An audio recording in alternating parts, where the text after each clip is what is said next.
श्रीमन्नारायण लक्ष्मी नारायण श्रीमन्नारायण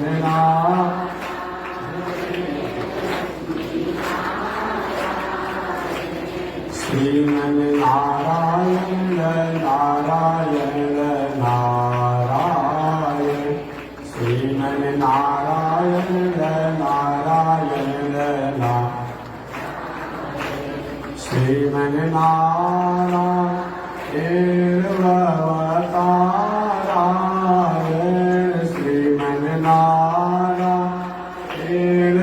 अवतारा लक्ष्मी नारायण नारायण नारायण लक्ष्मी नारायण नारायण बोलिए श्री लक्ष्मी नारायण भगवान की। अनंताचार्य कृपया वेदांत द्वयपारगम रामकृष्णांग्रिसद्भक्तं विश्वक्सेन मुनिं भजे। काषायं यज्ञसूत्रं शुचिवपुषि तथा चोर्ध्वपुण्ड्रं च बाले यस्यास्ते दक्षहस्ते कलिकुमतिगिरीन्द्रेन्द्रवज्रं त्रिदण्डं संसाराग्नि प्रशान्त्यै मृतजलममलं दारुपात्रं पवित्रं श्रीविश्वक्सेन सूरे पदकमलयुगं श्रेयसे संश्रयामि। लक्ष्मीनाथसमारम्भां नाथयामुनमध्यमाम् अस्मदाचार्यपर्यन्तां वन्दे गुरुपरम्पराम्। नारायणाय विद्महे वासुदेवाय धीमहि तन्नो विष्णु प्रचोदयात्। महालक्ष्म्यै च विद्महे विष्णुपत्न्यै च धीमहि तन्नो लक्ष्मी प्रचोदयात् तन्नो लक्ष्मी प्रचोदयात्। परमाराध्य श्री लक्ष्मी नारायण भगवान नित्य वंदनीय पूज्य गुरुदेव श्री त्रिदंडी स्वामी जी महाराज के जुगल चरणों में कोटिशः नमन। भगवत भागवत आचार्य कैंकर्य पारायण महानुभाव पावन भूमि पर पावन कथा को निवेदन किया जा रहा है। पावन कथा प्रसंग अंतर्गत निवेदन किया गया था पिछले दिन नैमिषारण्य का क्षेत्र है। 1000 वर्षों तक चलने वाला धार्मिक आयोजन किया गया है। उस आयोजन की अगुवा श्री सौनक जी महाराज हैं। उस आयोजन में 88,000 संत महात्मा लोग उपस्थित हैं। व्यास पीठ पर व्यास जी के शिष्य रोमहर्षण सूत के पुत्र उग्र सर्वासुत जी व्यास पीठ को शोभा बढ़ा रहे हैं। श्री सौनक जी ने सूत जी से पूछा, हे सूत जी, मानवों के कल्याण के लिए अनंत साधन बताए गए हैं, परंतु अनंत साधनों में सबसे सरल और सहज साधन क्या है, जिसके द्वारा हर मनुष्य अपने घर गृहस्थी परिवार पत्नी बाल बच्चों के साथ रहते हुए ही उन परमात्मा से अपने संबंध को जोड़ सके, जिन परमात्मा के द्वारा इस संसार में हम भेजे गए। और शौनक जी ने 6 प्रश्न किए। 6 प्रश्न में सबसे प्रथम प्रश्न उन्होंने किया कि परमात्मा की प्रसन्नता, परमात्मा की प्राप्ति का क्या है।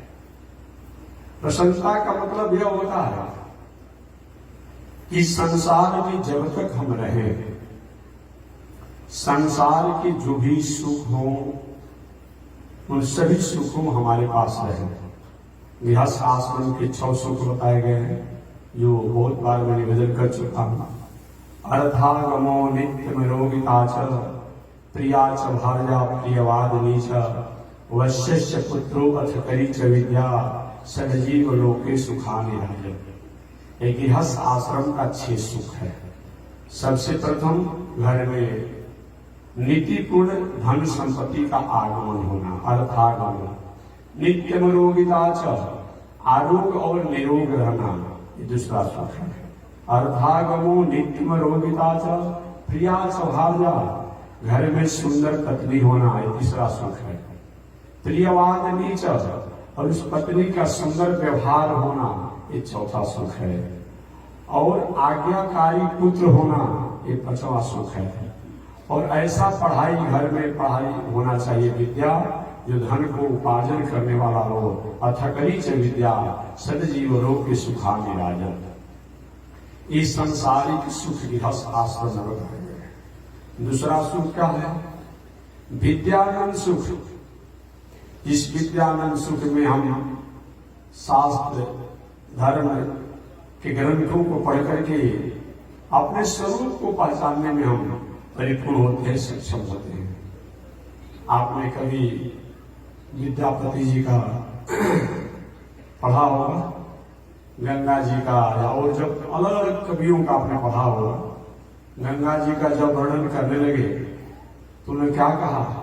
बड़ सुख सार पवन तुम्हें तीरे क्षण सुभग सुभग वह नीरे जिमी कर जब तप जोग ध्याना इत्यादि। हे गंगा जी, मैं आपसे यही प्रार्थना करता हूं, या मेरी यही प्रार्थना है, आप की नदी के किनारे जो पंछियां रह करके आपकी कलकल मिनाद को सुनते रहते हैं, आपकी लहरों के जल के बूंदों को पान करके और अपने को कृतार्थ मानते हैं, तो मैं भी चाहता हूं आपसे अलग न रहूं।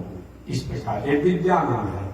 उस विद्यानंद में पूरी दुनिया की स्थिति को, पूरी दुनिया के सिस्टम को, व्यवस्था को अपने लेखनी के द्वारा या अपने शब्दों के द्वारा आनंद का अनुभूति किया जाता है। जैसे हम लोग जब 15 अगस्त और 26 जनवरी को झंडा फहराते हैं तो क्या कहते हैं? ऊंचा सदा रहे झंडा हमारा।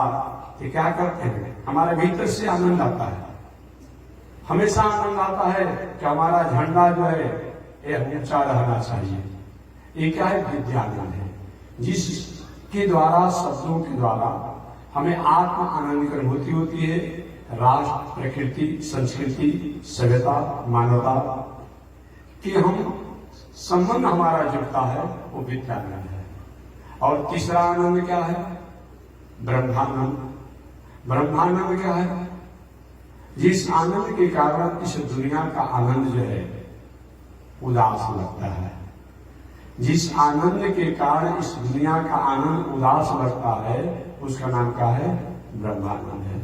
जिस आनंद में हो जाने के बाद, इस संसार में सब कुछ होने के बाद भी वो हमें नीरस लगता है, वह ब्रह्मानंद है। गौतम बुद्ध की धन संपत्ति, ऐश्वर्य की कमी नहीं थी। गौतम बुद्ध को पत्नी भी विवाह हो गया था, पत्नी भी थी।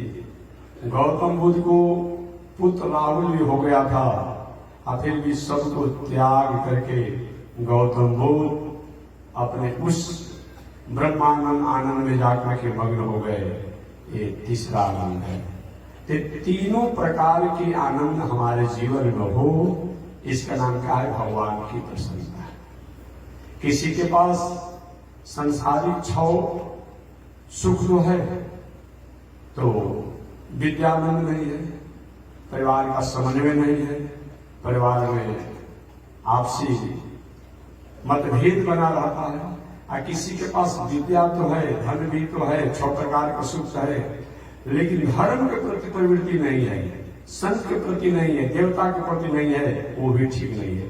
तो तीनों प्रकार के सुख अगर जीवन में संसार में प्राप्त हो, ये क्या है? भगवान की प्रशंसा है।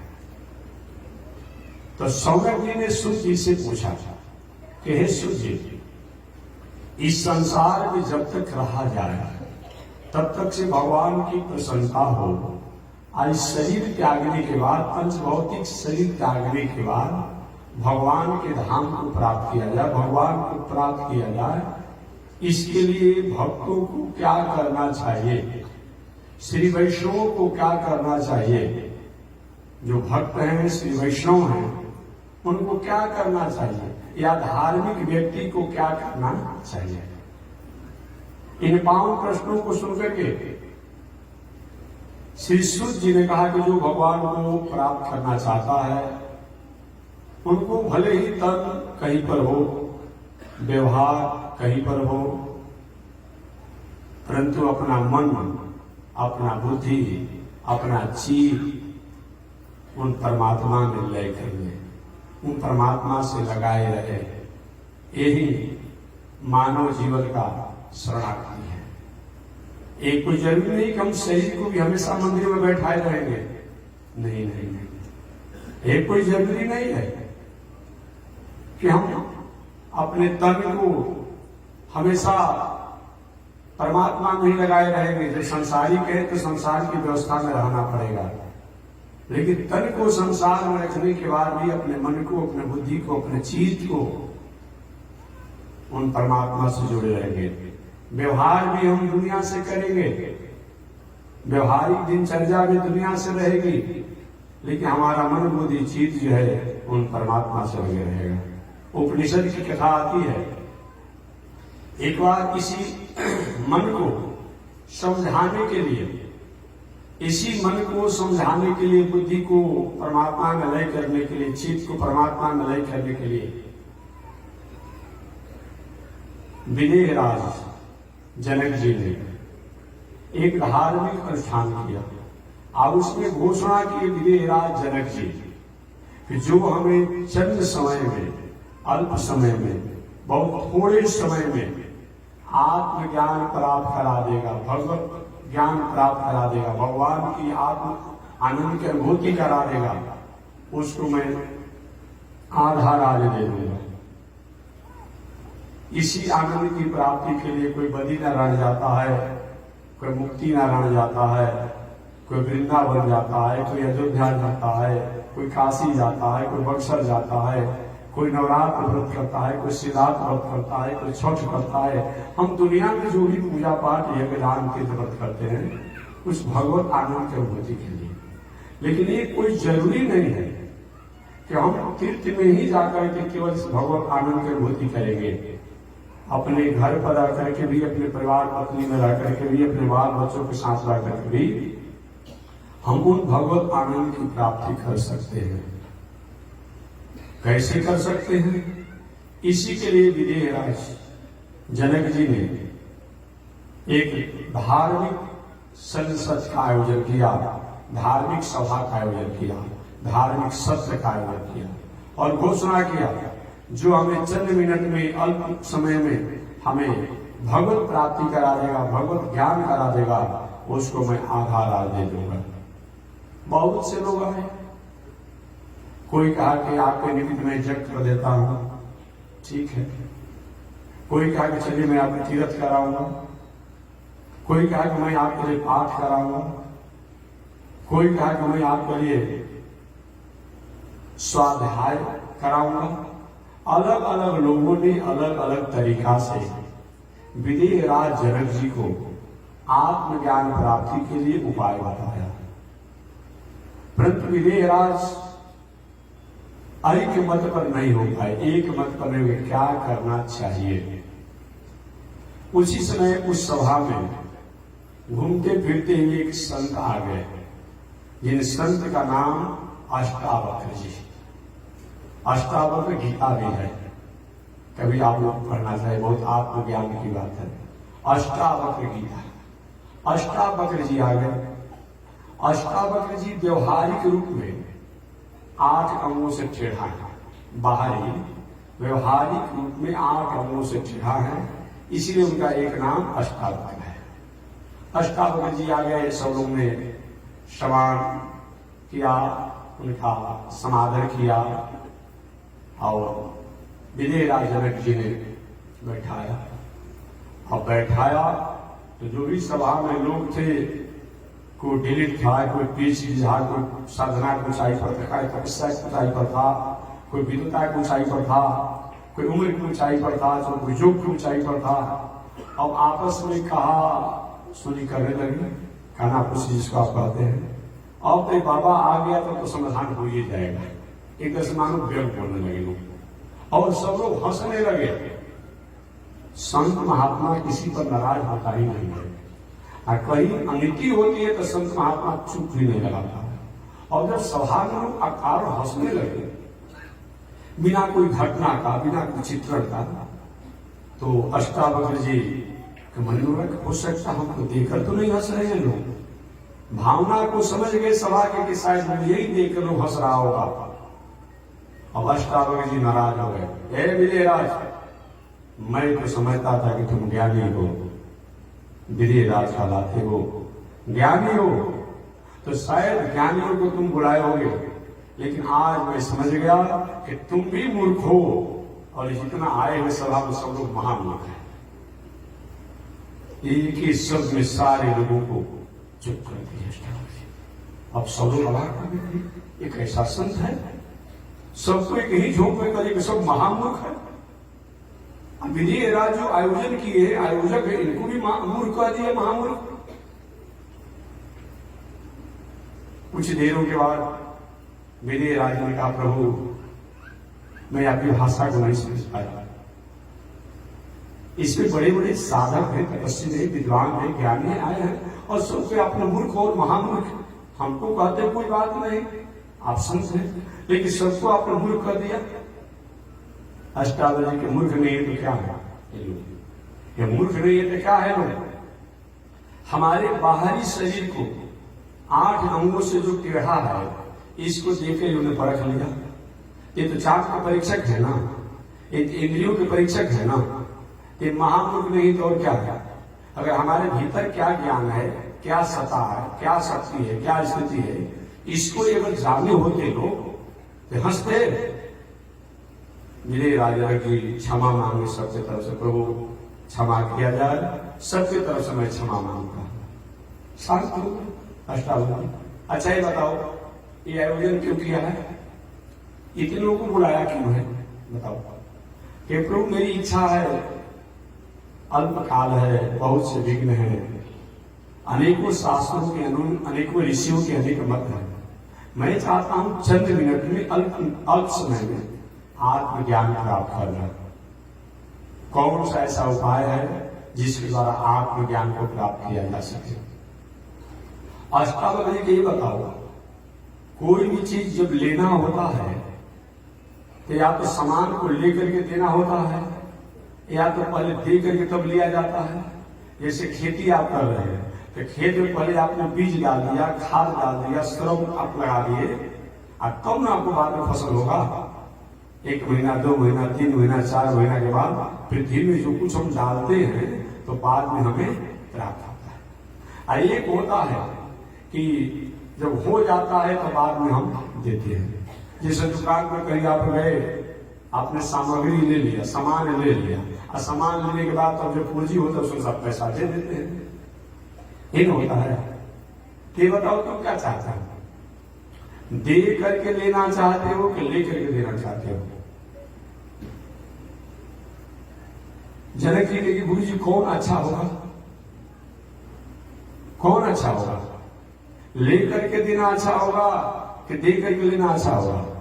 देखिए, दे करके लेने में हर क्षण हर पल में उसके प्रति हमारी तन्मयता रहती है, हमारी तन्मयता रहती है कि हमारा इतना श्रम लगा है, इतना पैसा लगा है, इतना समय लगा है तो हमेशा इतना होना चाहिए, हमेशा उसका पता रहता है। जैसे आप खेती करते हैं तो 4 महीना तक क्या करते हैं, रात दिन खेत की चिंता बनी रहती है, इतना खर्चा लग गया, इतना क्विंटल बीघा होगा कि नहीं होगा, काठा होगा कि नहीं हुआ, रात दिन चिंता लगी रहती है।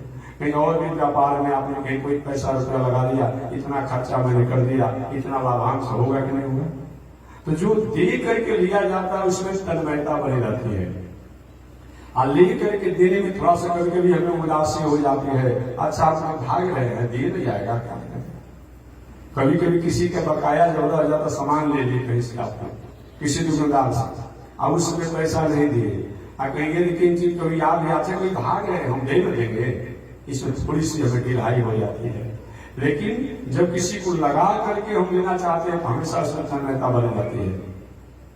अष्टावक्र जी ने कहा कि दे करके लेने में आनंद है।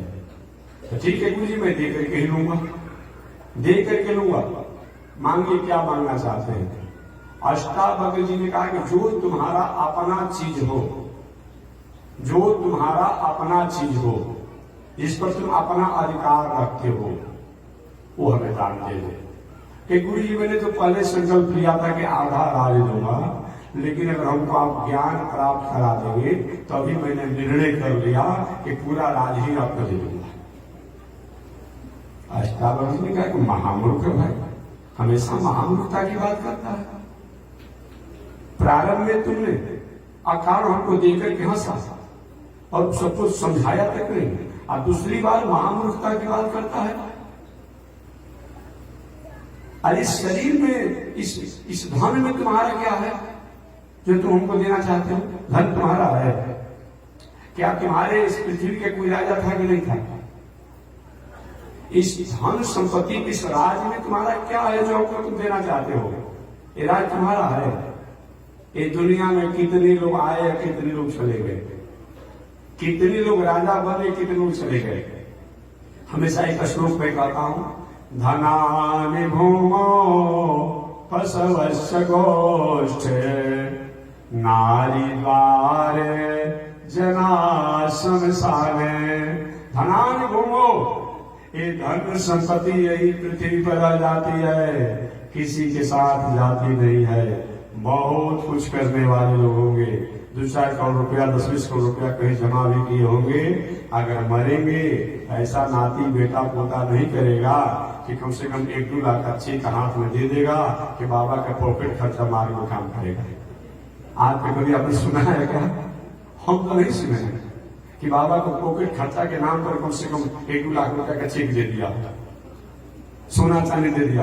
भले सोना चांदी पहने होंगे बाबा दादा तो 100 रुपये काट लेता है, ले लेता है, घोष वाला भाई भीड़ भाड़का में भूल मत जाए। बताइए होता है ऐसा? नहीं होता है। धनानि भूमो, ये धन संपत्ति यही रह जाती है।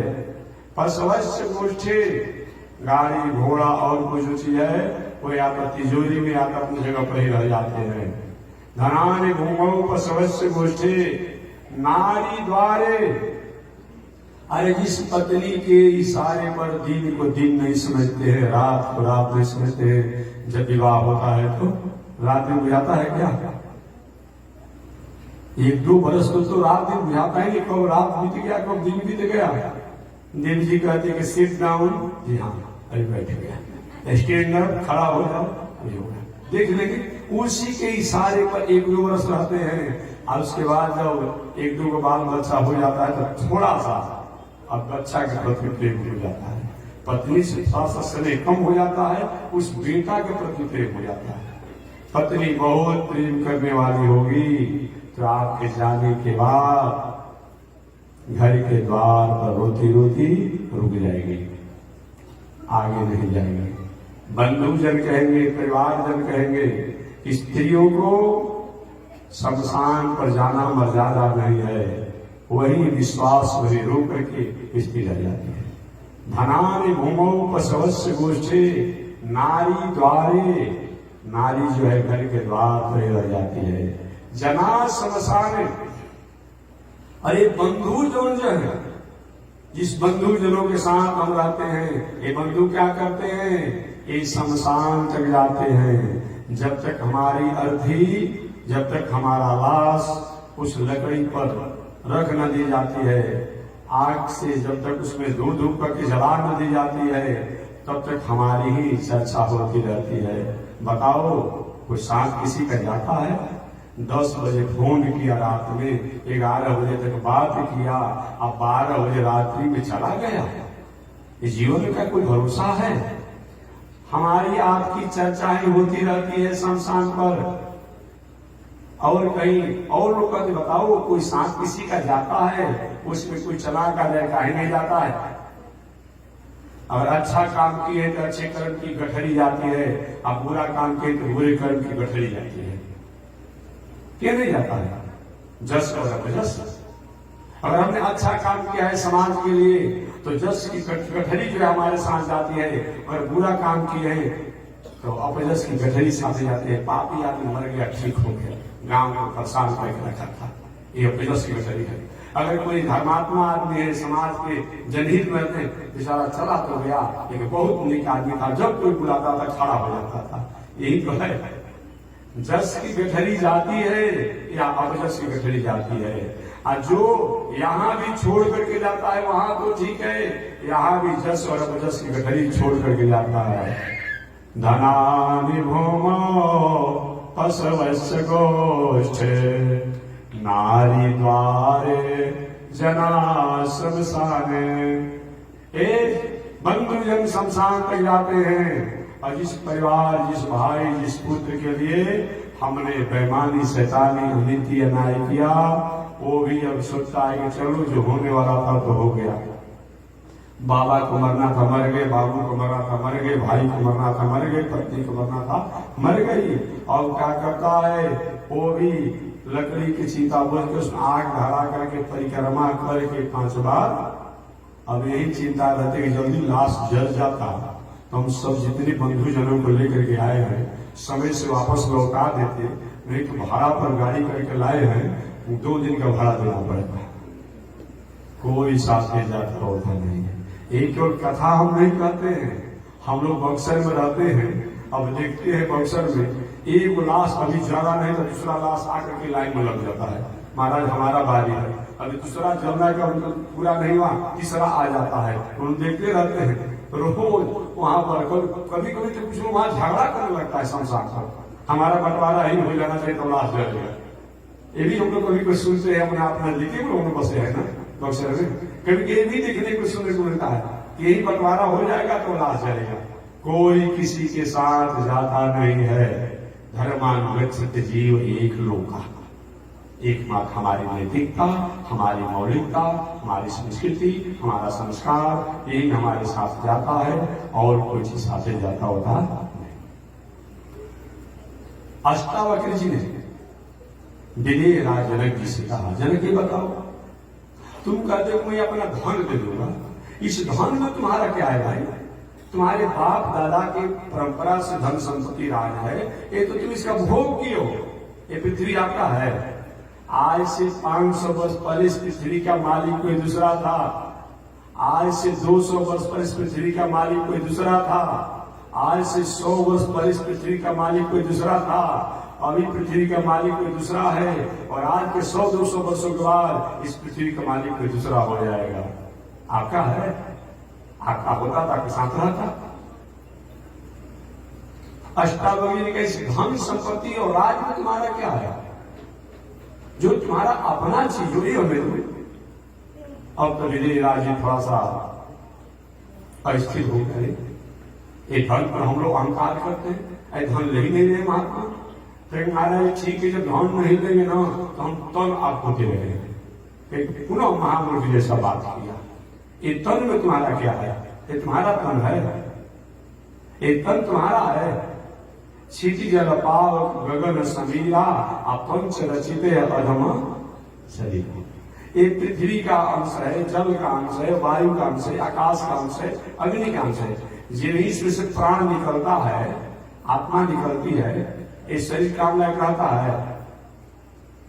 जो शरीर जो घर में 50 वर्ष रहा, जिन्हीं आत्मा निकलता है, होता है कि शरीर से दुर्गंध दे रहा है, जल्दी घर से बाहर कीजिए।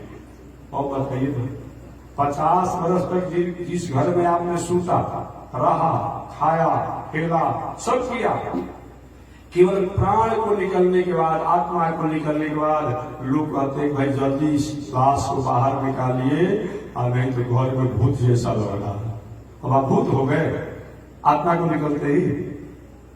आत्मा को निकलते ही ये शरीर भूत हो जाता है, लाश हो जाता है, मुर्दा हो जाता है। अष्टावक्र ने कहा इस शरीर में तुम्हारा क्या है? इसके अलावा बेटा कहता है कि हमारा है, पत्नी कहती है कि हमारा है, भाई कहता है कि हमारा है, माता कहती है कि हमारा बेटा है, हमारे अंश है, पिता कहते हैं कि हमारे हैं। इतना झगड़ा लू संस्कृति देना चाहते हो? इस शरीर में किसी का अंश है क्या? सब कहता है कि हमारा है, हमारा है, हमारा है। एक ऐसे मैदान में ही लूंगा तो विदेह राजी कहे कि गुरु जी तो आपको जो मांगना हमें मांगिए, वो हमें समझ में नहीं आ रहा है, और हमें समझ में नहीं आ रहा आप क्या मांगना चाहते हैं। तो अष्टावक्र क्या मैं जो मांगूंगा उसको आप देंगे? जरा की सोचिए, हो सकता है कुछ और धन संपत्ति मांगे होंगे, दे देंगे। हाँ गुरु जी जो आप मांगे वो मैं दूंगा, हमें आत्मज्ञान चाहिए। तो अष्टावक्र जब देना चाहते हैं तो अपना मन जो है, अपना बुद्धि जो है, अपना चित्त जो है अपने दान दे दीजिए। और मन बुद्धि चित्त जब दान देने के बाद जब बचता क्या है? कुछ नहीं बचता है। अवाक रह गए कि गुरु जी मैं दिया। तो यही आत्मज्ञान है। हम व्यवहार दुनिया से करें, बात समझिए, हम व्यवहार दुनिया से करें, हम कर्म दुनिया में करें, खेती, व्यापार, नौकरी, अध्ययन, अध्यापन, परिवार, पत्नी, बाल बच्चों के साथ रहे, ये कोई बंधन नहीं है। लेकिन अपना मन, अपना बुद्धि, अपना चित्त उन परमात्मा से हम हमेशा संबंध जुड़े रहे। ये हो गया तो हम घर में रह करके आत्म शांति को प्राप्त कर सकते हैं, आत्म आनंद को प्राप्त कर सकते हैं। इसी के नाम है आत्मज्ञान। इसी के नाम का है आत्मज्ञान। साधारण भाषा में आत्मज्ञान शब्द है शुद्ध शब्द में, लेकिन देहाती भाषा में आत्मज्ञान का अर्थ है ये आत्मज्ञान है। हम इस संसार में रहे, संसार बंधन का कारण नहीं है। हमेशा मैं कहता हूं कि संसार बंधन का कारण नहीं है। संसार को अपना मान लेना कि हम ही और हमारा है, यही बंधन का कारण है। नौका को जल में ही रहना चाहिए। नौका को जल से बाहर निकाल दिया जाए, नौका फूट जाएगी, टूट जाएगी, बिगड़ जाएगी, कोई उसका महत्व नहीं है। लेकिन नौका में अगर जल भर जाए तो नौका जल में डूब जाएगी। नौका जल में ही रहेगी, लेकिन नौका में जल नहीं होना चाहिए। अगर जल हो भी जाए तो निकाल कर पात्रों से बाहर फेंक दीजिए। हम संसार में ही रहेंगे। संसार की वस्तु व्यवस्था में हम उससे अलग नहीं हो सकते, कोई अलग नहीं हो सकता है। हम कर्तव्य करें, व्यवहार करें, कर्म करें, लेकिन अपने मन को, अपने बुद्धि को, अपने चित्त को उन परमात्मा से, उन सत्य से हम उनमें स्थापित करें, उनसे संबंध रखें। यही आत्मज्ञान है, यही आत्मज्ञान। श्री सूत जी ने कहा कि हे समय ऋषि, आपने कहा उन परमात्मा की प्रसन्नता के लिए क्या करना चाहिए, या उन परमात्मा को प्राप्ति के लिए क्या करना चाहिए। तो जब तक इस संसार में रहे, संसार में तीनों प्रकार के सुख हमें प्राप्त हो, और शरीर त्यागने के बाद उन परमात्मा से हमारा संबंध हो, उन परमात्मा की प्रसन्नता हो, उनके रूप को हम प्राप्त करें, इसके लिए हमें शरणागति करना चाहिए। शरणागति माने जो मैंने बताया कि आत्मसमर्पण, कल व्याख्या भी मैं कर चुका हूं। आत्मसमर्पण, आत्मसमर्पण माने सब कुछ हमारा है, सब हम करने वाले। घर हमने बनाया, दलान हमने बनाया, मकान हमने बनाया, सब कुछ हमने किया। लेकिन ये माने कि करते हो कन्हैया मेरा नाम हो रहा है, प्रभु आपकी कृपा से सब काम हो रहा है। हम घर पूरा दलान तो ठीक बना रहे हैं, अभी छत का ढलैया बाकी है, आके वही से स्विच दबा देगा तो ढलैया कराएंगे हम कि अधिक को छोड़कर भाग जाएंगे। तो करा रहा है तब हम घर बना रहे हैं। ये विचार करते हुए हमें शरणागति करनी चाहिए। अर्थात हम संसार के व्यवहार में रहें, संसार के कर्तव्य में रहें, संसार के कर्म में रहें, लेकिन अपने मन बुद्धि चित्त को उन परमात्मा से हम लगाए रहे और हर कर्मों को परमात्मा की भावना मान करके हम करें, बस यही शरणागति है। एक बार कहीं मैंने कथा आपको सुनाया था। देखिए, भक्ति में और साधना में ये कोई बात नहीं कि सारा धन संपत्ति खेत पधार ले जाकर कहीं भगवान के मंदिर में लिख दीजिए, जीएस स्वामी के मठ को लिख देंगे तभी आप भक्त पालाएंगे। ऐसी बात नहीं है। हमारी भावना उनके प्रति होनी चाहिए। समय से कभी कभी आप दान पुण्य भी करिए, कोई बात नहीं है, लेकिन भावना जरूर होना चाहिए। एक बार मैंने बताया था कि बद्रिकाश्रम में एक संत घूम रहे थे बद्रीनारायण में। अचानक एक मजदूरा मंदिर का काम कर रहा था, कुछ खर्च करके। महात्मा जी ने स्वभाव बस प्रेम में पूछा, बेटा क्या करते हो? मजदूरा ने कहा, तुम्हें दिखाई नहीं पड़ता मैं क्या करता हूँ? जाओ आगे बढ़ो। क्या करते हो? काम नाना कुछ नहीं है, दूसरे का खाते हो, दूसरे का बस क्या करते हो? जाओ आगे बढ़ो। मजदूरी करके वो क्या करता है? माता ने, बेटा मैंने तो यही पूछा तुम क्या करते हो, इसमें नाराज होने की क्या बात है? ठीक है, जाओ आगे बढ़ो। आगे बढ़ेगा महात्मा जी। दूसरे कुछ ही आगे बढ़े, दूसरा मजदूरा काम कर रहा था कि बेटा क्या करते हो? उस मजदूरा ने कहा, बाबा पेट का सवाल है, परिवार का सवाल है, रोटी का सवाल है, कपड़ा का सवाल है, तो पेट के लिए, रोटी के लिए, परिवार के लिए मैं मजदूरी कर रहा हूं। ठीक है, आगे बढ़े तो तीसरा एक मजदूरा काम कर रहा था, वो भी मंदिर में काम कर रहा था। तीनों मजदूरी मंदिर में ही काम कर रहे थे अलग अलग। बेटा क्या करते हो? मजदूरा ने कहा, बाबा भगवान ने बहुत बड़ी कृपा किया है, मजदूरी तो हम कहीं कर सकते थे। अब देखिए, मजदूरी हम कहीं कर सकते थे, लेकिन भगवान ने अपने, ऐसे तो हमारे पास समय नहीं है, मैं गरीब आदमी हूँ, ऐसे हमारे पास समय नहीं है, भगवान ने बहुत बड़ी कृपा किया है जो अपने सेवा में हमें बुला लिया है। तो सेवा करता हूँ, मजदूरी करता हूँ, और मजदूरी द्वारा जो हमें मिलता है परिवार का भरण पोषण करता हूँ, और भगवान की सेवा भी हो गया। एक तो जो मिला मजदूरी रूप में, वो परिवार का भरण पोषण करता हूँ। ये क्या है? यही शरणागति है, यही शरणागति है। शरणागति में किसी वस्तु का त्याग नहीं किया जाता है। प्रकृति में समर्पण में वस्तु को त्याग की बात नहीं आती है कि घर द्वार दलान मकान सब छोड़ देंगे तो बहुत बड़ा त्यागी बाबा कहलाएंगे। अगर जंगल में रहने से ही कोई संत बन सकता, तो जितना बाघ, सिंह, घोड़ा, बालू, भांग, जब सब क्या रहते हैं? जंगल में रहते हैं। और जितना अपराधी होते हैं सब जंगल में छुपे रहते हैं, सारे कहलाएगा हो? नहीं नहीं नहीं नहीं, जंगल में रहिए तो, या चाहे ऐसे रहिए तो, हमारा उद्देश्य अगर हमारा लक्ष्य ठीक नहीं है तो हम जंगल में रह करके भी हमें कोई मतलब नहीं। हमारा उद्देश्य और लक्ष्य ठीक है तो हम घर परिवार हर जगह रह करके हम जंगल जैसा ही मंगल को प्राप्त करते हैं। यही सवाल है आत्मसमर्पण। जब तक आत्मसमर्पण शरणागति नहीं हो पाती है, तब तक से भगवान की प्रसन्नता नहीं होती है। तो श्री सूत जी ने कहा कि हे सौनकी, भगवान को प्रसन्न करने के लिए सबसे प्रथम है शरणागति। जब तक इस संसार में जिंदा रहें, हम जो भी कर्म करें परमात्मा का मान कर करें, और इस शरीर त्यागने के बाद उन भगवान को प्राप्त करने की लालसा होना, इच्छा चाहिए। आगे सौनक जी ने पूछा, ऐसा किसी ने किया क्या? कौन ऐसा भक्त है? तो उन भक्तों में नाम आता है प्रहलाद जी का। प्रहलाद जी के जीवन में जितना आपत्ति विपत्ति आया है, कोई विचार कर सकता है? जिस पिता ने, पिता होता आत्मा वही जाए थे पुत्र, जिस पिता ने उस प्रहलाद अपने पुत्र प्रहलाद को मारने के लिए कभी अग्नि से जलाया, कभी सड़कों से बसवाया, कभी हाथी के पैरों से कुचलवाया, कहीं जल में फेंका, कहीं पहाड़ से फेंका, क्या नहीं किया, फिर भी प्रहलाद जी हर परिस्थिति में उसको स्वीकार करते रहे। जिसमें प्रहलाद के पिता हिरण्यकश्यप का वध नरसिंहावतार भगवान द्वारा हो गया। भगवान नरसिंहावतार ने प्रहलाद जी से कहा कि क्षण अपने में अपराध, बेटा प्रहलाद मेरे अपराधों को क्षमा करो। ऐसा कभी आपने सुना है क्या?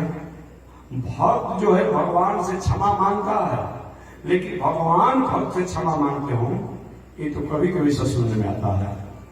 भगवान क्या कहते हैं, क्षंतव्यो में अपराध, बेटा प्रहलाद मेरे अपराधों को क्षमा करो। अरे भाई, भगवान कौन सा अपराध कर दिए कि प्रहलाद से क्षमा मांग रहे हैं? भगवान कहते अपराध यही मेरा है, इतना तुम्हें परेशान किया गया, कष्ट दिया गया, सताया गया, अब फिर भी तुम मार्ग से विचलित नहीं हुआ और दूसरे को परेशान भी नहीं किया, उस कष्ट को सहता रहा। अतः हमें आने में देर हुई लेकिन प्रतीक्षा तुम करते रहा, इसलिए क्षंतव्यो में अपराध। दूसरी बात, आज कहीं अभी शिवरात्रि सावन आया है ना, सावन में कितने लोग का नियम है कि एक महीना हर सोमवार को जल चढ़ाएंगे, किसी को नियम है कि पूरे सावन भर एक महीना जल चढ़ाएंगे, सबका अलग अलग नियम है।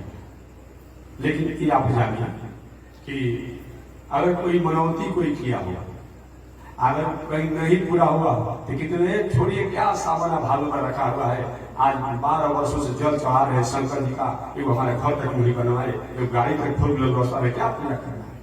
इतने परेशान हो जाते हैं, इतने परेशान हो जाते हैं। लेकिन धन्य है प्रहलाद जी, इतना परेशानी होने के बाद भी कभी भगवान को दोष नहीं दिए। हमेशा एक दार्शनिक बात में कहा करता था, कोई भी व्यक्ति को अपने से पीछे के पौधान पर जो लोग हैं उनको जरूर देखना चाहिए। अपने से पीछे के पौधान के व्यक्तियों को जो हम देखते हैं, पीछे जो है हमसे धन में, बल में, पद में, प्रतिष्ठा में, मान में, सम्मान में, शिक्षा में जो पीछे है, और उनकी तरफ मैं देखता हूं और सुनता हूं, तब होता है कि भगवान ने हमारे साथ बहुत बड़ी कृपा किया है। और केवल हम आगे की तरफ देखते हैं, केवल हम आगे की तरफ देखते हैं, इसमें कभी कभी धन जन पद प्रतिष्ठा आने पर हमें अहंकार हो जाता है।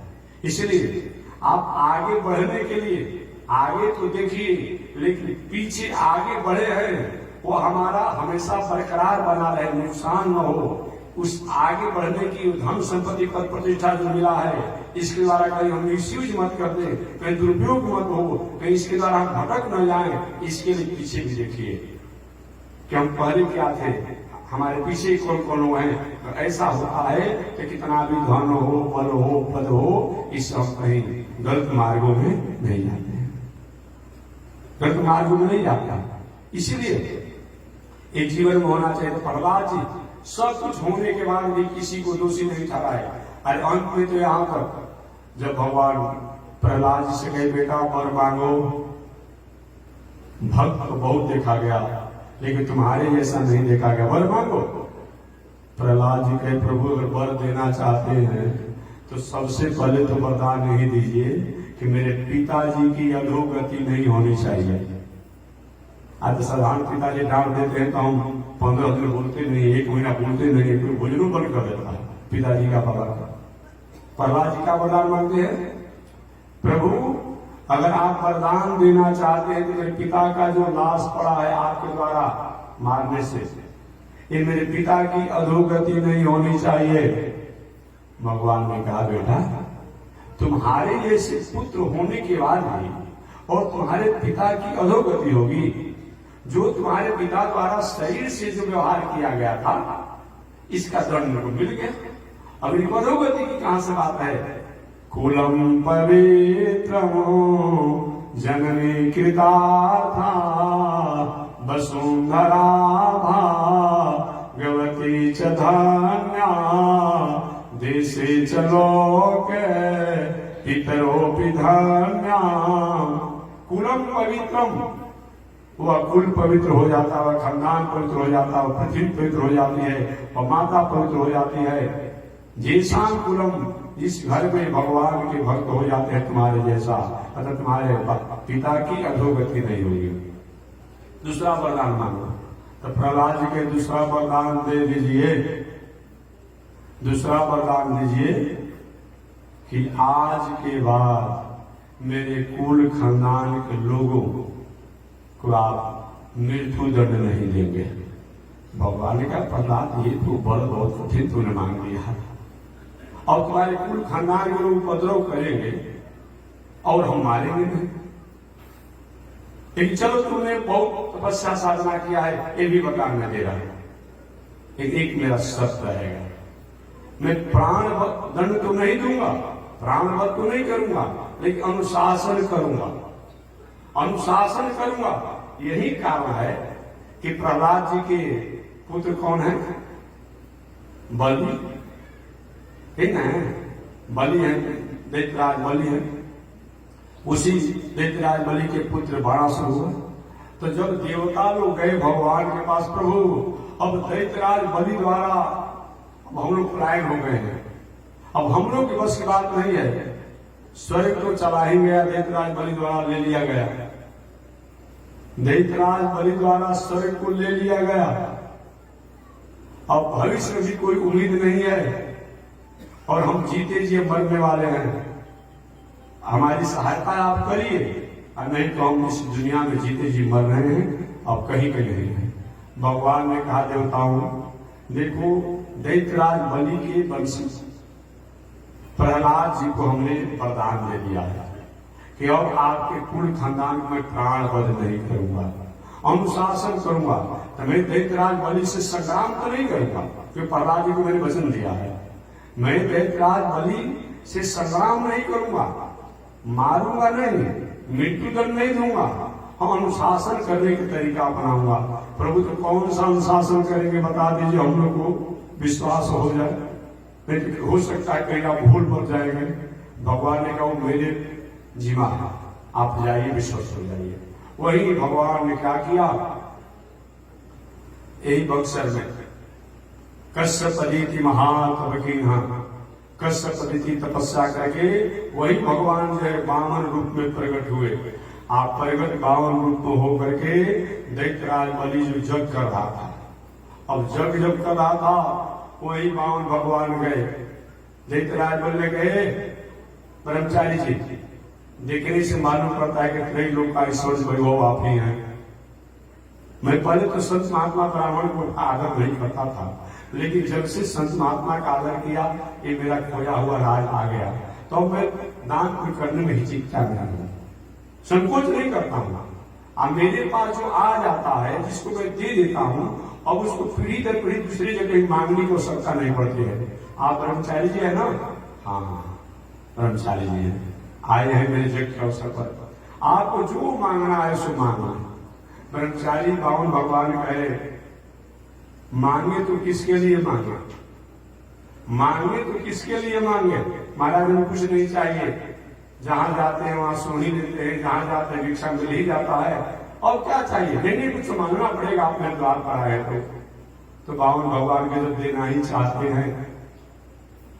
तो मैं कभी कभी पूजा पाठ जग इत्यादि करता हूँ, मैं जग करता हूँ, महाराज जाके मेरे खेत में खाली कीजिए, यहाँ जग सारा बना दिया, आपने खेती करना है और खेत खाली करना पड़ता है, मेरा ठान घोरा रह जाता है। तो हमको कम से कम 3 पग भूमि दे दीजिए, 3 पग भूमि दे दीजिए। बड़े जोरों से दैत्यराज बलि ने हंसा, अरे तुम ब्रह्मचारी हो, तुम्हारी बुद्धि भी ब्रह्मचारी जैसा ही आई है, ये 3 पग में क्या करोगे?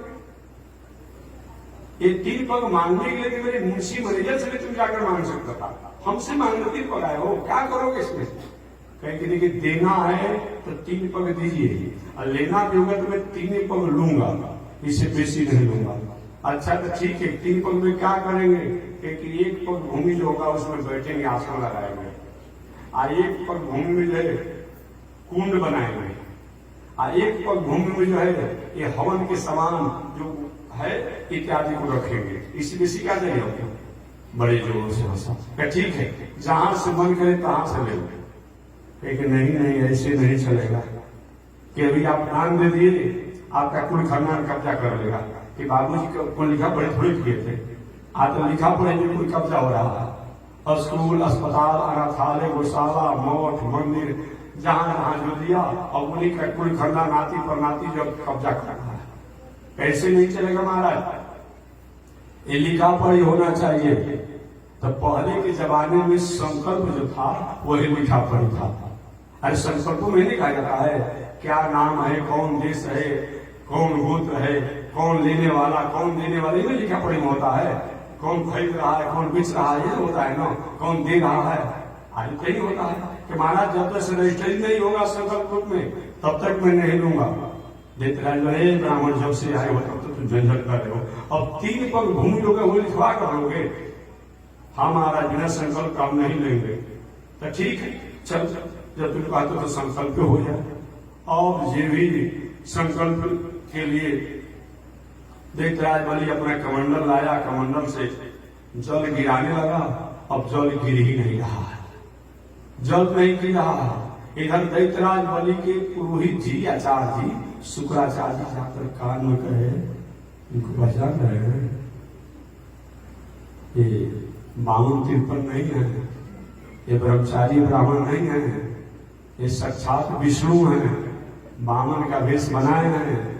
3 पग में आपका सारा संपत्ति ले लेंगे और धन संपत्ति दे दीजिए, सोना चांदी पाना फरा जो कुछ देना हो, गाय घोड़ा सब दे दीजिए, लेकिन भूमि दान मत दीजिए।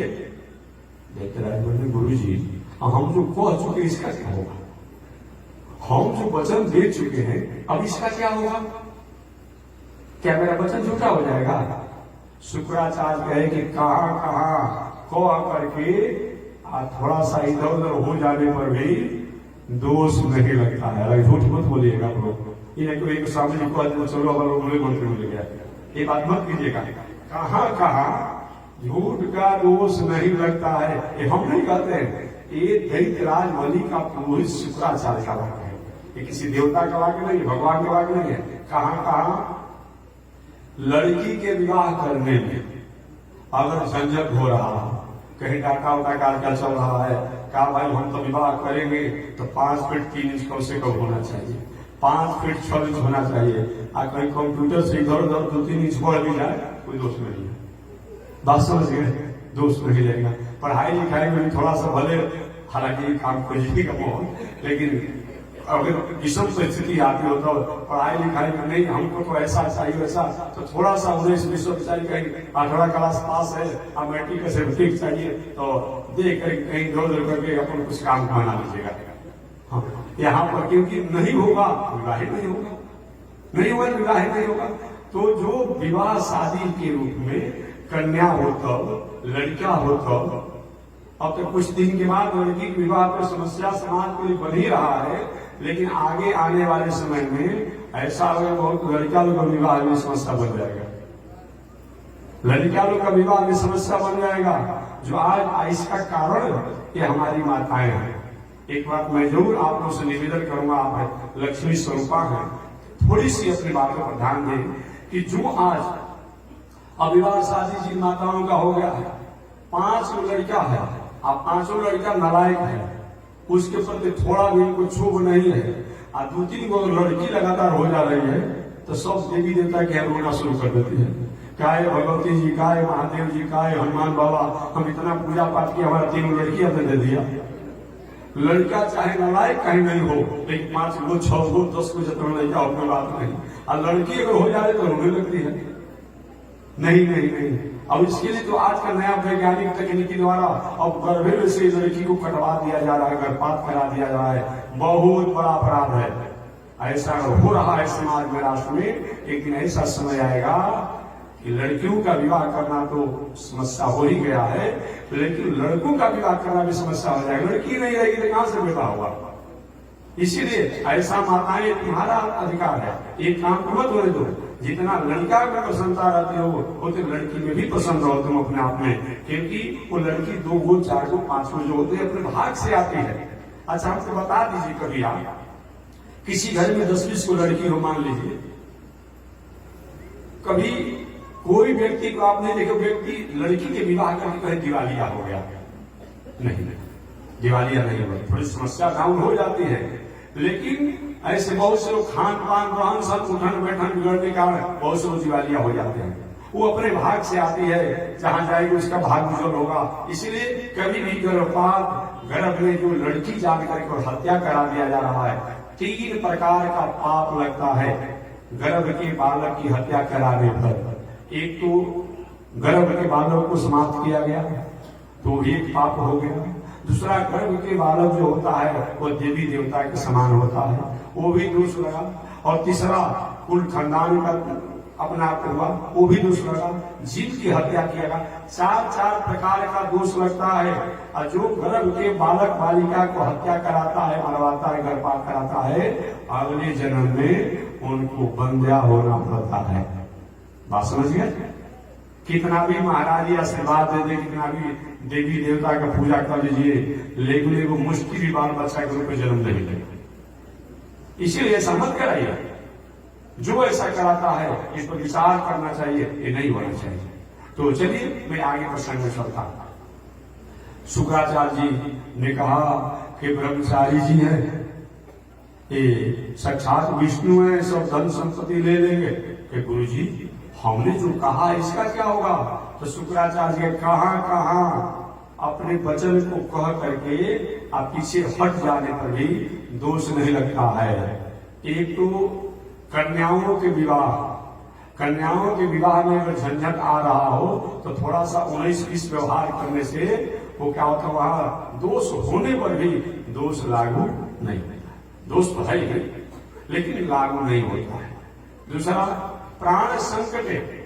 कोई अपराधी है, आपको घेर लिया मारने के लिए, तुम्हारा ही नाम है, साफा करी मेरा नाम भी नहीं, मेरा गांव वहां नहीं है।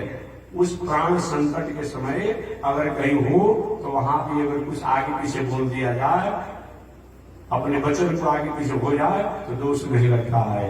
और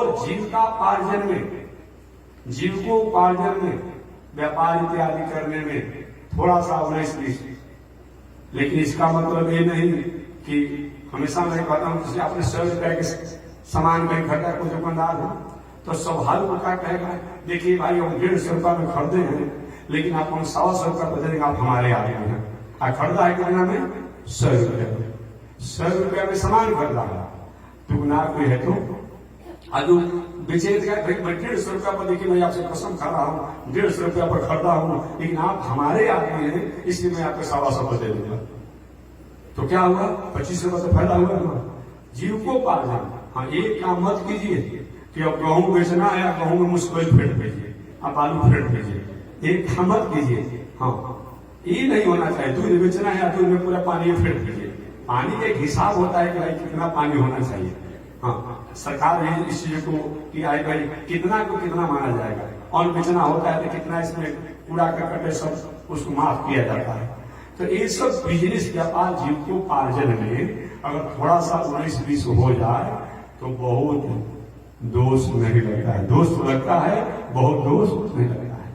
तो विवाह शादी में, जीविकोपार्जन में, प्राण संकट में, राष्ट्र की रक्षा करने में, राष्ट्र की रक्षा करना हो वहां पर थोड़ा सा कुछ बोलने में कहने में हो जाए और राष्ट्र की रक्षा हो रहा होना चाहिए। और धर्म की रक्षा करने में हो रहा है वहां भी नहीं। और किसी मर्यादित नारियों की मर्यादा को रक्षा करने में, अगर कोई मर्यादित नारी है, कोई इसकी मर्यादा को चंचल करना चाहता है, भंग करना चाहता हो, वहां पर थोड़ा सा 19-20 बोलने से अगर उसकी मर्यादा का रक्षा हो जाता हो तो दोष नहीं लगता हो। और कोई संत महात्मा के भी मर्यादा को रक्षा करना हो, वहां थोड़ा 19-20 बोलने से कुछ होता हो, वहां भी दोष नहीं लगता है। इस प्रकार शास्त्रों में बताया गया है। या जिसको दान देने के बाद अब हमारे पास आगे चल करके पुनः दान देने की न बचे, वैसा दान का महत्व नहीं है। दान देना चाहिए कि जो हम दान दे रहे हैं बाद में मेरे पास कोई आवे तो उसको मैं देने की क्षमता हो। शुक्राचार्य कहे कि अगर आप दे देंगे तो तीनों पग का आपको चाहेंगे तो एक ही पग में सब नाप लेंगे, फिर आपके पास कुछ रहेगा नहीं। इसलिए सोना चांदी और सब दे दीजिए, इनको भूमि मत दीजिए। दैत्यराज बल्ले का महाराज जब आप कहते हैं साक्षात विष्णु हैं, आज जब ये आए हैं लेने के लिए, सारा दुनिया को देते हैं, आज हमारे यहाँ लेने के लिए आए हैं तो हम नहीं मुकरेंगे, हम पीछे नहीं हटेंगे, हम तो दान देंगे। तब शुक्राचार्य जी ने अपने जजमान देकर बलि को साथ दे दिया, जाओ श्री विहीन हो जाओ, लक्ष्मी से विहीन हो जाओ। गुरु जी साफ संकार है लेकिन वचन से मैं नहीं मुकरूंगा। फिर भी जजमान के प्रति इतना स्नेह था शुक्राचार्य को कि जो दैत्यराज बलि का कमंडल था, उस कमंडल के टोटी में भाई सूक्ष्म रूप बनाने वाले थे, छोटा रूप बना करके उनके कमंडल की नली में घुस गए एक रूप में। और जब जल गिरा रहे हैं तो गिरी नहीं रहे दैत्यराज बलि। बावन भगवान कह रहे राजन, आपने इतना दान पुण्य किया है, दान पुण्य में इतना आपने संकल्प किया है कि जल गिरते गिरते कमंडल के नदी में काई लग गया है, ये हमारा कुशा ले लीजिए आसन वाला जो है, और थोड़ा अपने कमंडल की नली को साफ कर दीजिए। और वही जो कुशा दिए बावन भगवान और दैत्यराज बलि ने चढ़ी वो कमंडल के नली को साफ करना चाहा तो शुक्राचार्य सूक्ष्म रूप उसी में थे और उनका एक आंख जो है गोविंदाय नमो नमो फूट गया जी। अब समझिए, और शुक्राचार्य के अब वो जाने ही जाने बीच में हमारा आंख फूट गया, हमारा आंख फूट गया, बाहर निकले। और दैत्यराज बलि ने संकल्प किया, आप जानते होंगे, और बावन भगवान कैसे कहां से नापे हो गया भाई, कर्मचारी जब से तुम आया है शरारत कर रहा है, अब 3 पर भूमि नापने के तुमसे पूछ के नापोगे, तो उन्होंने ताव में बोल दिया दैत्यराज, यही से नाप लीजिए ना। अब बावन भगवान जो है क्या किए, दंडी कवि के नाम को भी विद्वान लोग जानते होंगे, एक दंडी कवि ने बहुत इसके बारे में कहा है। अब जमी के नाप लीजिए, और बावन भगवान विराट रूप बना लिए और एक ही पल में पृथ्वी से लेके ब्रह्म लोक तक नाप लिए। उसी समय तो ब्रह्मा जी उनके पैरों को धोकर बावन भगवान के अपना कमंडल में रखे थे, वही विष्णु पादुक की एक गंगा है। अब बाद वही ब्रह्मा के कमंडल की जल जो है स्वर्ग लोक में आई तो स्वर्ग पगा हो गई, और वही स्वर्ग से भगीरथ शंकर जी की जटा में आई तो जटा संचरी कहलाई, और वही शंकर जी के जटा से जब हरिद्वार में आई तो वही गंगा जी कहलाई, और वही गंगा जी आते आते जाकर सागर मिल गई तो गंगा सागर बन गया। इस प्रकार एक पग नाप ली, एक पग में ऊपर नापा गया और दूसरा पग में नीचे रसातल तक नाप लिए, एक पग बाकी रह गया। बावन भगवान का है, जो दान दे करके अब पूरा नहीं करता है उसको अधोगति होता है। पूरा करो का महाराज हम क्या जानते थे कि आप आएंगे 52 रुपये नापने के लिए इतना बड़ा विशाल बना लेंगे, तो हम कहां से दे कि नहीं तो दंड होगा। तो वही भगवान ने क्या कि उनको बंधन में बांध दिया, दैत्यराज बलि को बंधन में बांध दिया। उस समय दैत्यराज बलि की पत्नी विंध्यावली आई और विंध्यावली ने कहा महाराज जी दासी आपसे कुछ प्रार्थना करना चाहती है, बोल क्या करता है। अच्छा ये बताइए, केवल दान देने वाले के लिए ही नियम लागू है कि दान लेने वाले का नियम लागू है? और कोई जानता हो कि किसी के पास 1000 रुपया दान देने की क्षमता है और उसके पास कहीं 5 लाख का दान कहीं मांगता हो, तो क्या मांगने वाले को नियम लागू नहीं होगा? ये मेरे पति तो आपको कर्मचारी समझकर कहे कि और मांग लिए, लेकिन आप तो जानते थे कि हम जब नापने लगेंगे तो दूसरे पग में सारा जमीन हम नाप लेंगे, तो 3 पग आपने मांगा क्यों? तो जो जान करके किसी की औकात से अधिक मांगता है उसका क्या होता है? अब तो बावन भगवान चुप लगा गए।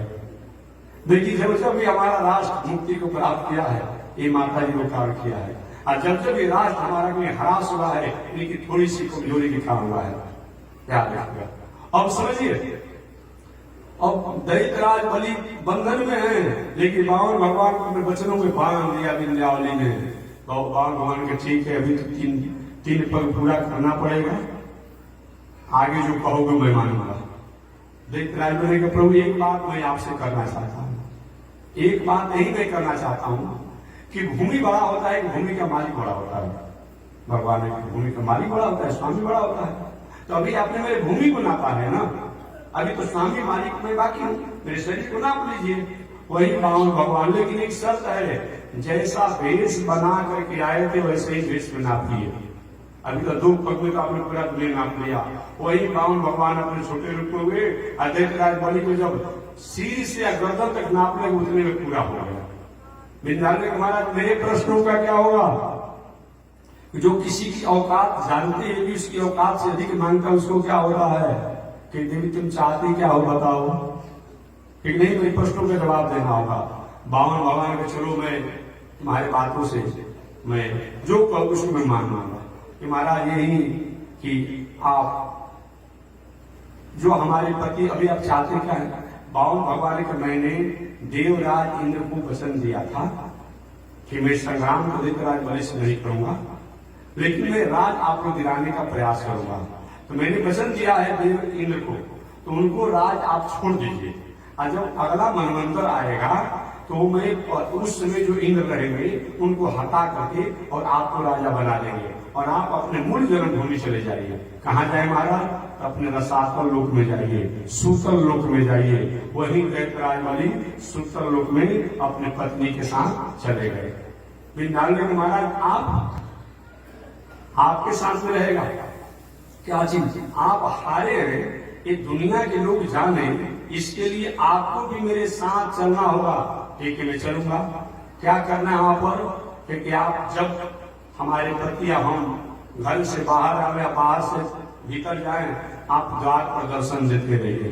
भगवान का तुम्हारा पहरेदार बन जाए ना, इन तुम घर में पहरेदार नहीं, लेकिन आप दर्शन देते रहिए। इसीलिए पावन भगवान एक स्वरूप से नित्य द्वार नित्य बलि के द्वारे बामन रूप खड़े, वो बामन रूप में भगवान हमेशा खड़े रहते हैं। बहुत दिनों तक ये चलते रहा, और बहुत दिनों चलने के बाद एक बार लक्ष्मी जी दैत्यराज बलि के यहाँ जाकर के दासी बन गई। क्या बन गई? दासी बन गई सेवा करने के लिए। अरे भादों का, भादों में आता है, भादों में रक्षा कब आता है? सावन आता है। रक्षाबंधन कब होता है? सावन में होता है। तो सावन में, सावन पूर्णिमा होता है ना, सावन पूर्णिमा के अवसर पर वही लक्ष्मी जी ने दैत्यराज बलि से कहा कि मैं आपकी बहन हो गई, और बहन जब हो गई तो मैं आपके हाथों में रक्षा बांधना चाहती हूँ। बांध दो। वही रक्षा लक्ष्मी जी ने दैत्यराज बलि के हाथों में रक्षा बांधा, और रक्षा जब बांधी तो लक्ष्मी ने कहा कि बहन अगर रक्षा बांधी तो भाई से कुछ लिया जाता है। दैत्यराज बलि से कही मांगो, क्योंकि दूसरा कुछ नहीं मांगना है। ये आपके जो नौकर बनकर द्वार पर पहरा दे रहे हैं, ये मेरे स्वामी जी हैं, मेरे पति देव हैं, इनको आप मुक्त कर दीजिए, ये भगवान को मुक्त कर दीजिए। वही लक्ष्मी जी ने बावन भगवान को एक स्वरूप से मुक्त कर दिया, और तब लक्ष्मी जी उन बावन भगवान को लेकर के अपने लोक में आई। इस प्रकार मैं निवेदन करना चाहता। एक बात इसी के साथ और मैं निवेदन करती हूँ। यहाँ तो ये हो गया शुक्राचार्य के महाराज, आप लोग तो दोनों आदमी समझौता कर लिया, मेरा आंख फूट गया। मेरे बारे में क्या विचार हो रहा है? बावन भगवान ने कहा जो दूसरे के लेन देन में और दान दक्षिणा में जो इस तरह से बाधा पहुंचाता है, विवाह में, शादी में, पूजा में, पाठ में, जप में, तीर्थ में, व्रत में, उनकी यही हाल होती है। तो महाराज मेरे ऊपर कृपा कीजिए। तो ठीक है, जाइए शुक्राचार्य जी, आपने जजमान के लिए काम किया है तो आपको आशीर्वाद है। और दुनिया में लोग अगर काना हो जाएंगे तो उनके दर्शन करने पर बहुत समस्या संकट आने की संभावना रहती है। आज नाराज मत होगा, आगे भी फिर मिले जो काना कहते हैं ना, माने कान व्यक्ति में कहीं जा रहे हैं रास्ते में, कहीं अचानक दिखाई पड़ जाए तो बहुत संकट समस्या आने की बात है। लेकिन शुक्राचार्य जी कैसे हैं कि कान होने के बाद भी जब तक इनका दर्शन नहीं होता है तब तक से मांगलिक काम होता ही नहीं है। अभी क्या चल रहा है? अभी शुक्र अस्त है। क्या है अभी? अभी शुक्र अस्त है, और शुक्र अस्त है तो सारा विवाह शादी सब कुछ बंद है ना। आज ये भी जब शुक्र जब हो जाएंगे तो विवाह शादी चालू हो जाएगा। ये भगवान ने आशीर्वाद दिया कि हे शुक्राचार्य जी, और दुनिया के लोग अगर एक आंख वाले हो, काना हो, तो उनके दर्शन करने से संकट हो सकती है, लेकिन आपका जब तक दर्शन दुनिया के लोग नहीं करेंगे तब तक उनका मंगल काम शुरू नहीं होगा। यही कारण है कि शुक्राचार्य जी जब सुख उदय होता है तब विवाह शादी इत्यादि सब काम मंगल होते हैं, और जब अस्त रहते हैं तो सारा काम बंद रहता है। आज शुक्राचार्य एक आंख वाले हुए हैं। इस प्रकार मैं निवेदन किया।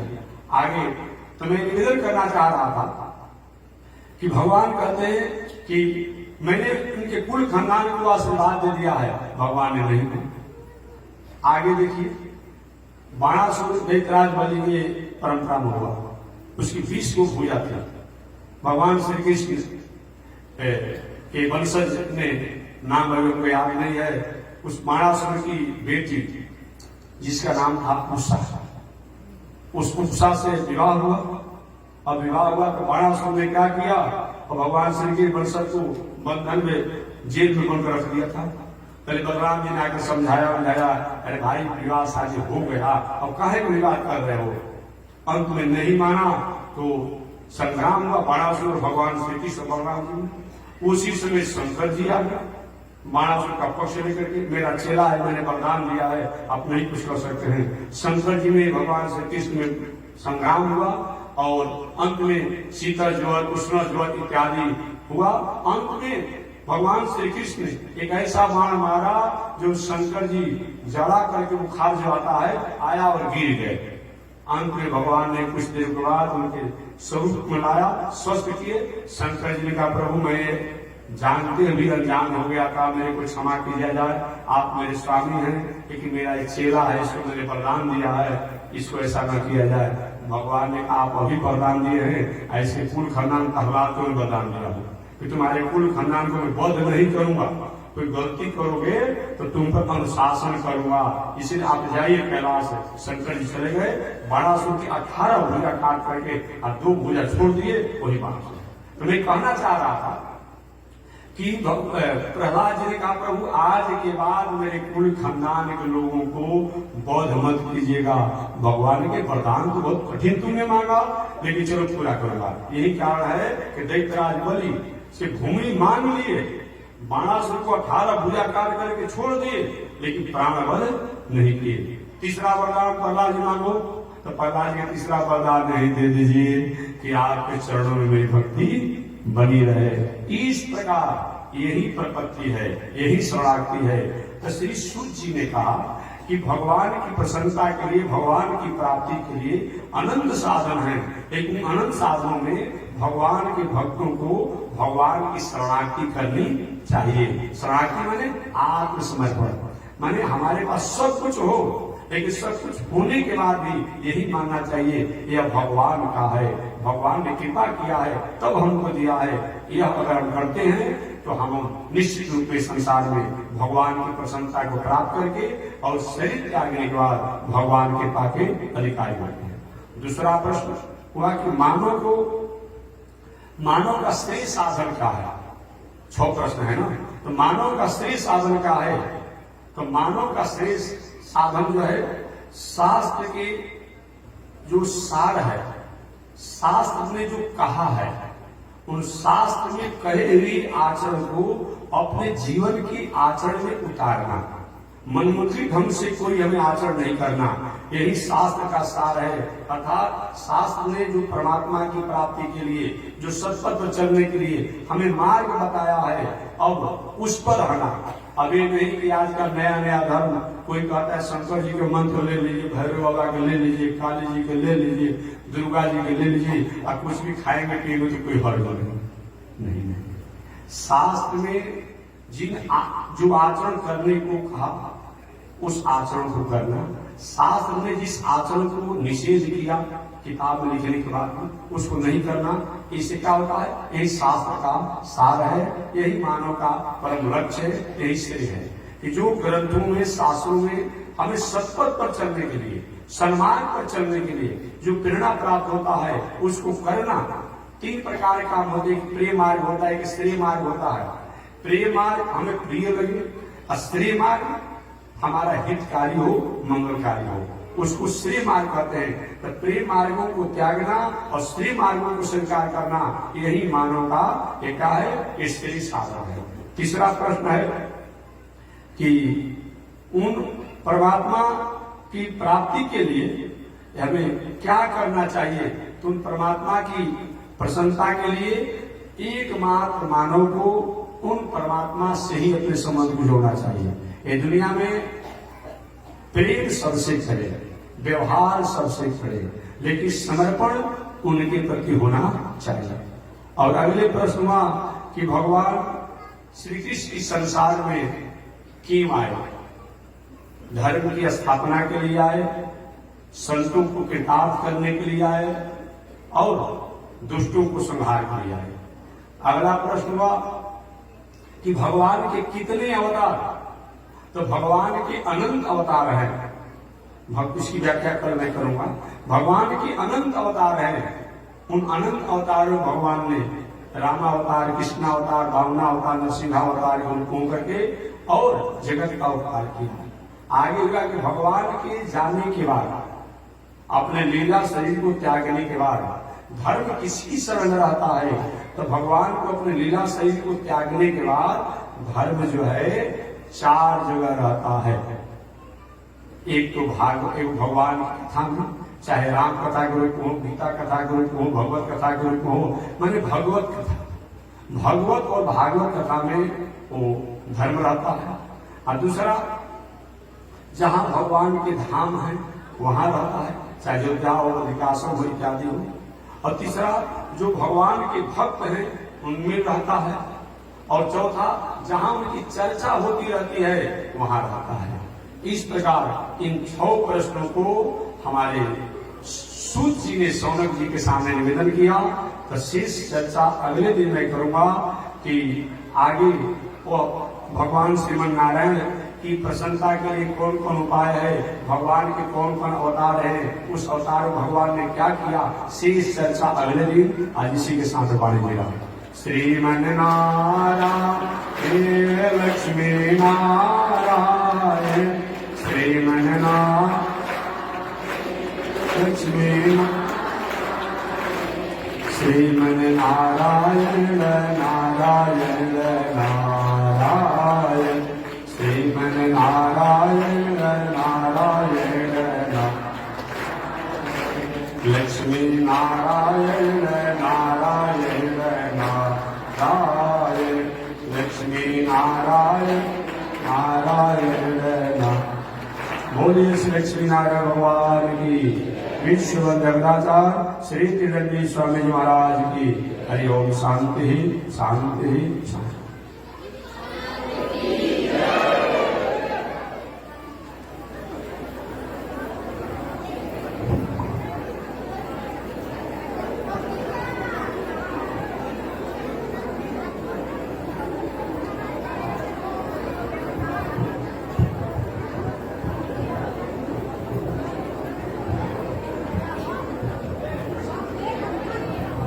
ओम चंद्रमा मनसो जातः, चक्षो सूरजो अजायत, श्रोत्राद्वायुष प्राण समुखादनिरजायत, श्रीशते लक्ष्मी सवदन्या बहुरात्रे, पार्श्वे नक्षत्राणि रूपमस्मिनो व्यातम्, विषय निगाढा भूमयि गाढ, सर्वलोकं मयि गाढ, कासायं यज्ञसूत्रं शुचिवपुषि दधा, चोर्ध्वपुण्ड्रं सवाले, यस्यास्ते दक्षस्ते कलिकुमति गिरीन्द्रेन्द्रवज्रं त्रिदण्डं, संसाराग्नि प्रशान्ते वृतजलममलं दारुपात्रं पवित्रं, श्रीविश्वक्सेन सूरे फलकमलयुगं, श्रीयसे संश्रयामि अमरे आलयथोदश्चलमतिरसोय्याप्रसवभो, कृतघ्नो दूरवाणि स्मर परवशो वञ्चनपर, विसंसापापेश कथमामितो दुर्गजलदे, कपारारुद्रेण तव परिचरेयं शरणयो। लक्ष्मी नारायण भगवान की, विश्व जगदाचार्य श्री त्रिदंडी स्वामी महाराज की। हरि ओम। शांति शांति शांति।